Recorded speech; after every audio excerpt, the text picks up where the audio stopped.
ओम शांति। 5 अप्रैल की बाबा की मुरली।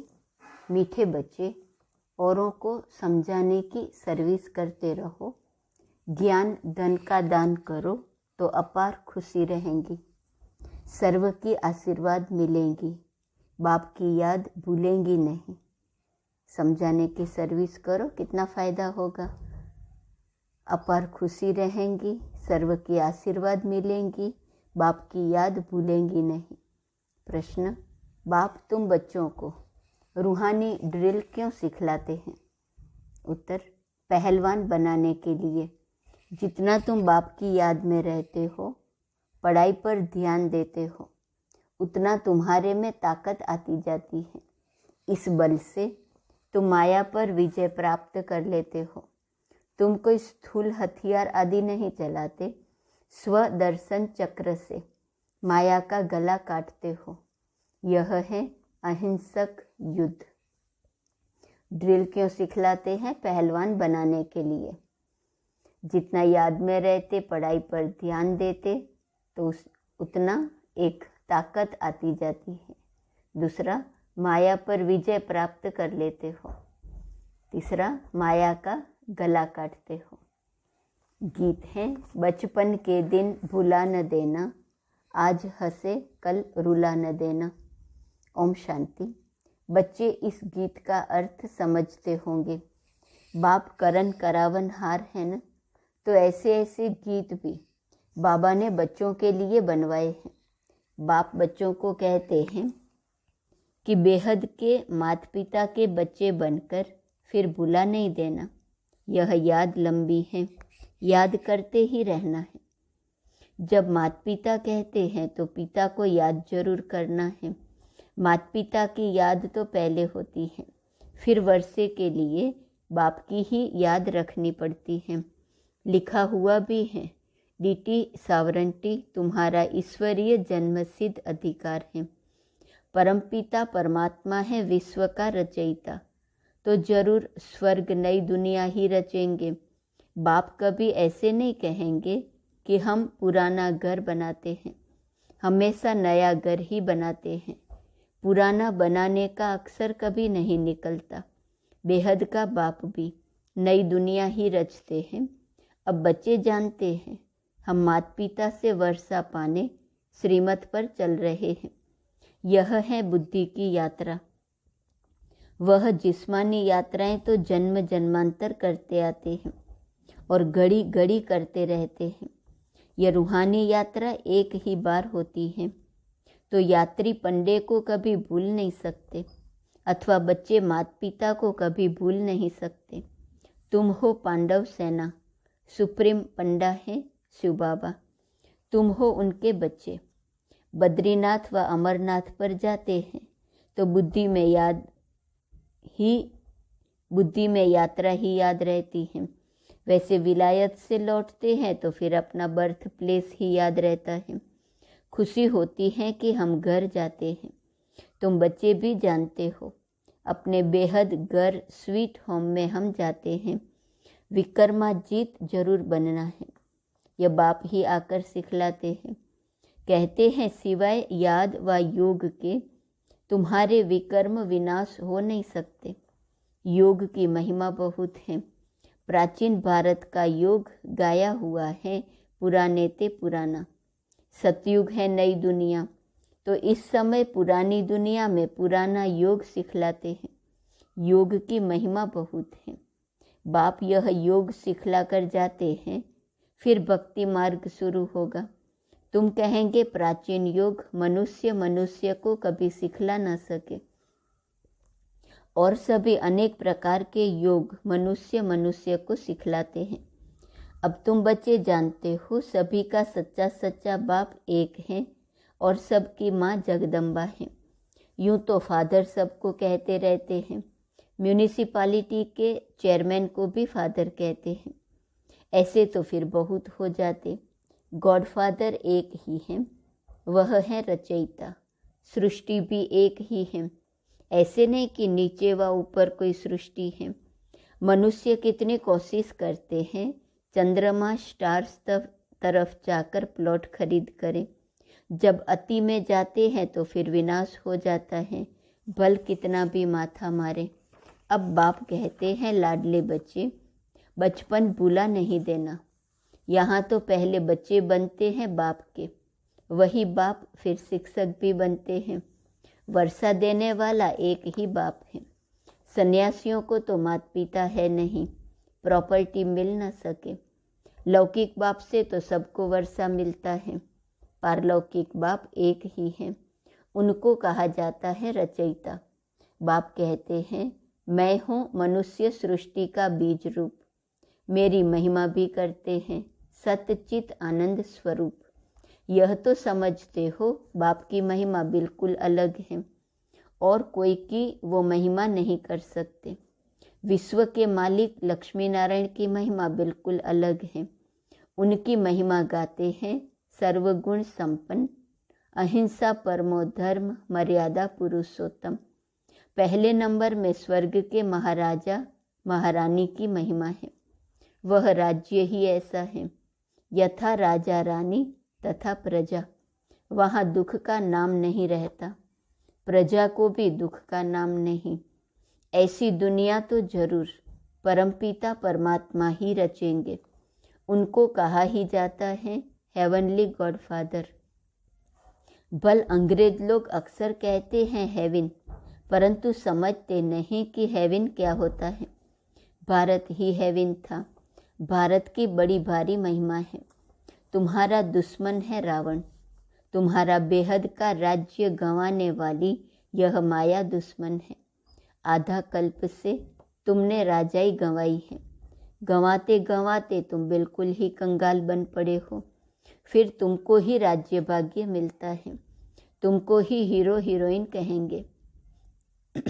एक हीरो हीरोइन, फिर उनकी वंशावली, तुम सभी हीरो हीरोइन बनते हो, अर्थात सारे विश्व पर तुम विजय प्राप्त करते हो।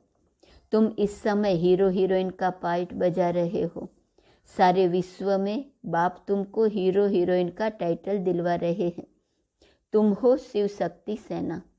तुम जानते हो हम योग बल से स्वर्ग बनाते हैं, फिर स्वर्ग में हम राज्य करेंगे। परंतु माया ऐसी है जो बुला देती है। जैसे सेकंड में जीवन मुक्ति मिलती है, तो माया भी फिर सेकंड में बुला देती है। जीवन मुक्ति को फारगती दे, सेकंड में मर जाते हैं। बाप तो समझाते रहते हैं, बच्चे जीवन की मुसाफिरी लंबी है। बरोबर बाप को याद करना है तो अंतमति सोगति हो जाएंगी। जिस माता पिता से बेहद का वर्षा मिलता है, उनसे अगर मुंह मोड़ा तो फिर उस तरफ चले जाते हैं। बच्चों ने लखनऊ में भूल भुलैया देखा होगा। अंदर जाने से मनुष्य मूंझ जाते हैं। यह भी ऐसे हैं। बाप और बाप का घर भूल जाने से धक्के खाते, माथा टेकते रहते। रास्ता दिखाने वाला तो ऊपर खड़ा है। बाप कहते हैं, तुम अब माया पर जीत पाने का पुरुषार्थ कर रहे हो श्रीमत पर। ऐसे नहीं आज माता पिता कह कल फिर उनको भुला दो। यहाँ तो और संग तोड़ एक साथ जोड़ना है। भक्ति मार्ग में गाते भी हैं, बलिहार जाऊं वारी जाऊं, नाम लेते हैं श्री कृष्ण का। वास्तव में श्री कृष्ण की बात है नहीं, यह है ही रुद्र ज्ञान यज्ञ। रुद्र शिव को कहा जाता है। इतनी छोटी सी बात भी मनुष्य समझते नहीं। बाबा ने गीता बहुत पढ़ी है, परंतु पहले कुछ भी समझते नहीं थे। अभी समझते हैं, उसमें तो भगवानुवाद लिखा हुआ है। इस रुद्र ज्ञान यज्ञ से विनाश ज्वाला प्रज्वलित होती है। रुद्र ज्ञान यज्ञ को फिर कृष्ण यज्ञ कह देते हैं। रुद्र भी श्री कृष्ण का अवतार है, ऐसे कह बात उड़ा देते हैं। अब बाप कहते हैं, मैं तुमको राजयोग सिखाता हूँ, तो जरूर नई सृष्टि चाहिए राज्य करने के लिए। दीपमाला पर लक्ष्मी का आह्वान करते हैं तो कितना सफाई आदि करते हैं। वह है भक्ति मार्ग की रस्म रिवाज। यहाँ तो तुम मनुष्य से देवता बनते हो, तो जरूर बिल्कुल नई सृष्टि चाहिए। इसके लिए ही पुरानी दुनिया का विनाश होता है। गीता में बिल्कुल क्लियर है। रुद्र ज्ञान यज्ञ से विनाश ज्वाला प्रज्वलित हुई। बाप है ही बेहद की सृष्टि रचने वाला। कहते हैं बच्चों मुझ बाप को भूल नहीं जाना। आज हंसते, कल बाप को भूले तो ख़त्म। फिर इतना रोना पड़ेगा जो कभी नहीं रोया होगा। बादशाही गंवा बैठते हैं, बड़ा घाटा पड़ जाएगा। घाटे वाले मनुष्य की शक्ल पीली हो जाती है। तो बाप कहते हैं पारलौकिक बाप और वर्षे को भूला नहीं देना। औरों को समझाने की सर्विस करते रहो। सर्विस में बिजी रहने से फिर भूलेंगे नहीं। धन दिए धन ना खूटे। जितना दान करेंगे उतना खुशी का पारा चढ़ेगा। औरों के आशीर्वाद तुम्हारे सिर पर होंगी। कहेंगे ऐसे पंडे पर तो बलिहार जाऊं जिसने स्वर्ग का रास्ता बताया। यहाँ प्रैक्टिकल में बाप का शुक्रिया माना जाता है। बाप कहते हैं बेहद की शांति सदा काल के लिए देने वाला तो मैं ही हूँ।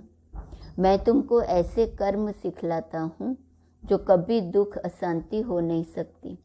कर्मों की गति बड़ी गहन है। बाप कहते हैं मैं तुमको कर्म अकर्म विकर्म का राज समझाता हूँ। सतयुग में कर्म विकर्म होता नहीं, कर्म अकर्म होता है, क्योंकि वहाँ माया है नहीं। अभी तो माया का राज्य है, इसलिए कर्म विकर्म बन जाता है। अभी तुम ड्रिल सीख रहे हो और पहलवान बन रहे हो। ये पढ़ाई तो अंत तक पढ़नी है। जितना पढ़ेंगे उतनी ताकत मिलेंगी। वृद्धि को पाते रहेंगे। हर एक मठ पंथ का पहले एक आता है, फिर वृद्धि होती जाती है। आजकल तो दुनिया में अंधश्रद्धा बहुत है। यहाँ तो पढ़ाई है, इसमें अंधश्रद्धा की कोई बात नहीं। वो लोग एक ही लेक्चर से कितने को बौद्धि अथवा क्रिश्चियन बना देते हैं। पादरी लोग ही बहुत लेक्चर करते हैं, फिर ढेर क्रिश्चियन बन जाते हैं। यहाँ वह बात नहीं। यहाँ तो माया से युद्ध करनी है।